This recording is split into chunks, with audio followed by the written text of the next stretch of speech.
Hello everyone. Today we will discuss on new topic, that is learning outcomes. Let me share my screen with you. We will discuss on curriculum revision and learning outcomes. As we all know, in teaching learning process, we have to face many challenges. And the first thing, being a teacher, we have to think of that what kind of curriculum and syllabus I'm going to deal with, and what is the age group of my students, and according to their needs, what are exact learning outcomes of my subject. For example, I am teaching a particular subject. I should be ready with all my lesson plans, all the objectives of the syllabus, then learning outcomes, what kind of pedagogy I am going to use, and how I am going to evaluate my students. So first, let us discuss about what is curriculum and what is syllabus.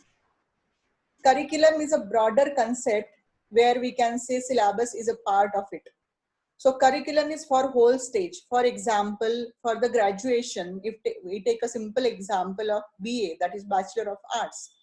So BA first year, second year and third year, all these 3-year course will be having a framework of a complete curriculum. In curriculum, what is there, that what kind of subjects will be there for first year, second year and third year students. Then in those particular subjects, what are the objectives of every subject, and what kind of units, what kind of evaluation, and what kind of teaching learning process we are going to implement throughout the academic year. So all that is mentioned. And syllabus is for particular class, or we can say particular academic year. That means if we see that curriculum is for all 3 years course, syllabus for first year will be different, syllabus for second year and syllabus for third year. But those 3-year syllabus will be interrelated or interconnected, and we have to decide the teaching program according to the syllabus. So whatever we see in reference book, textbooks, all that contains the syllabus of that particular academic year for the students.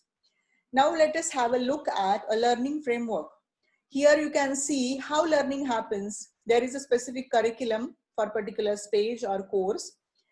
We try to implement different pedagogies in various kinds of learning environment. We try to give very enriched learning environment to the students by using different maxims of teaching, by using different methodologies, different strategies of learning. And at the end of the academic year, we assess that have we achieved the objectives of our teaching learning process. So this is a circular process of curriculum, pedagogy and assessment. Here I have given one quote. If we taught music the way we try to teach engineering in an unbroken 4-year course, we could end up with all theory and no music. When we study music, we start to practice from the beginning, and we practice for the entire time. That means every particular subject is having its own beauty. Every subject has its own objectives, specifications, different methodologies, and different learning outcomes. So let us have a look at Bloom's taxonomy. Benjamin Bloom in 1956 has given this model of Bloom's taxonomy, which is revised again in 2001. I'm going to show you that also. It actually shows how learning happens is from lower order thinking skills to higher order thinking skills. So on the first stage, at the down part in lower order is knowledge. We try to give knowledge to the students. Then second is comprehension. Third is application. Fourth is analysis. Fifth is synthesis. And the last stage is evaluation. So this is a wonderful taxonomy given by Benjamin Bloom. We are following till now. So let us have a look of Bloom's version 2.0, which is revised version. Here you can see the first part, it is in the form of pyramid because the second part is depend on the first. So base is knowledge, which is now called as remembering skill. Then understand, apply, analyze, evaluate, and here create is added. Synthesize is not there, create is added. That means we have to create something. we have to come up with new ideas. We have to build new knowledge. So creation is the upper stage, which is revised in Bloom's taxonomy. What are the 21st century skills? Actually, for teachers and students perspective, if we see life and career skills, then learning and innovation skills, information, media and technology skills, core subjects and 21st century themes. We will see all these in detail. So before moving to the next slide, let me show you a small video about learning outcomes.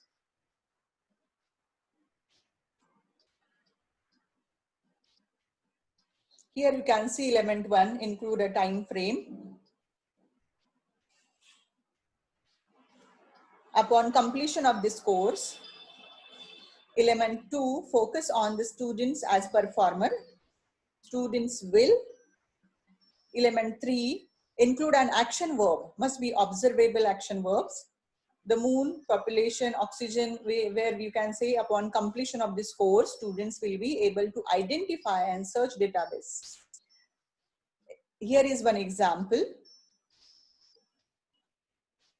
Upon completion of this course, students will be able to summarize current theories of how stars form.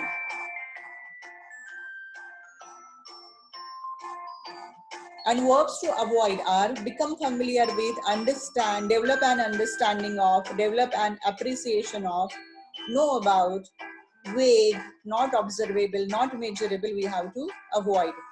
And verbs to use are compare, contrast, formulate, perform, implement, list, design, define, differentiate, critique, construct, categorize, and so many. Observable behavior and measurable. Important is don't stress. It just takes practice. So this was all about the learning outcome. Now let us see one by one. The first is knowledge, or we can say remembering. Ability to recall or remember facts without necessarily understanding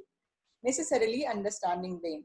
So use action verbs such as arrange, collect, define, describe, duplicate, enumerate, examine, find, identify, label, list, locate, memorize, name, order, outline, present, quote, recall, recognize, recollect, record, recount, relate, repeat, reproduce, show, state, tabulate, tell, and so many verbs.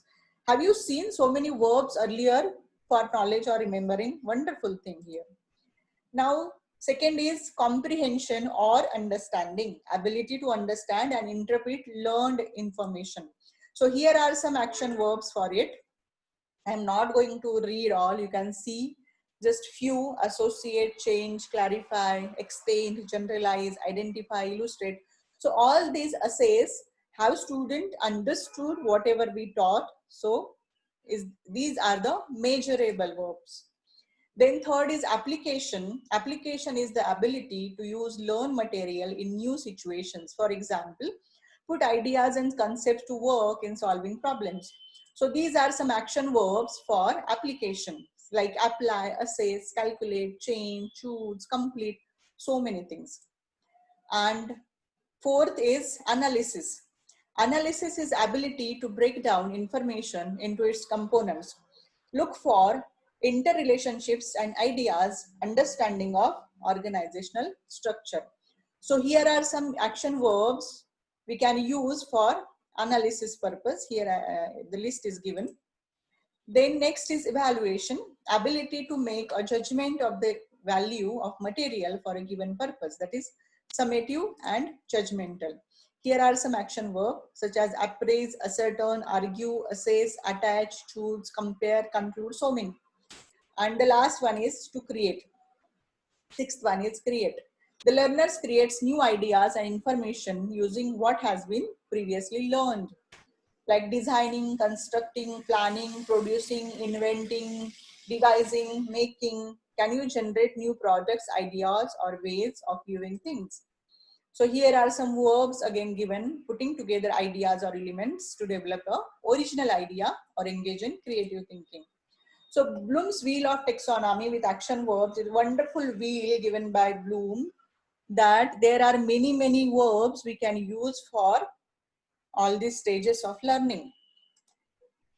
And now let us see what are learning outcomes. An outcome is simply a result or consequence of an action or process. A learning outcome is what results from a learning process. Intended learning outcomes are statements that predict what learners will have gained as a result of learning. So objective and learning outcome is a different thing. We must understand that. So objectives are more a list of the content that will be covered in a particular program. So there are so many objectives given. For example, if we take Savitribai Phule Pune University, go and the syllabus part, and in the syllabus of every subject, there are objectives given for every subject. So how to write it? Writing learning outcomes. Is it measurable? We have to ask ourselves. Is it meaningful? Is it manageable? Who is the target audience of my outcome? Who would know if my outcome has been made? How will I know if it has been made? Will it provide me with evidence that will lead me to make a decision for continuous improvement? We have to ask these questions to ourselves as a teacher before writing the learning outcomes. We need to seriously ask ourselves if students are learning the skills and knowledge that they will need to be successful in a career that requires this degree or certificate. This is very, very crucial questions, my friend. So while writing learning outcomes should be clearly written so that they are understood by students, colleagues, and external examiners. Second is focus on what you expect students to be able to demonstrate upon completion of the modular program. Then start with on successful completion of this module, students should be able to avoid complicated sentences. If necessary, use one sentence to ensure clarity. And general recommendations that 5 to 8 learning outcomes per module or per unit. Checklist for writing learning outcomes for modules. For particular unit or module, you can have this checklist. Have I begun each outcome with active verb?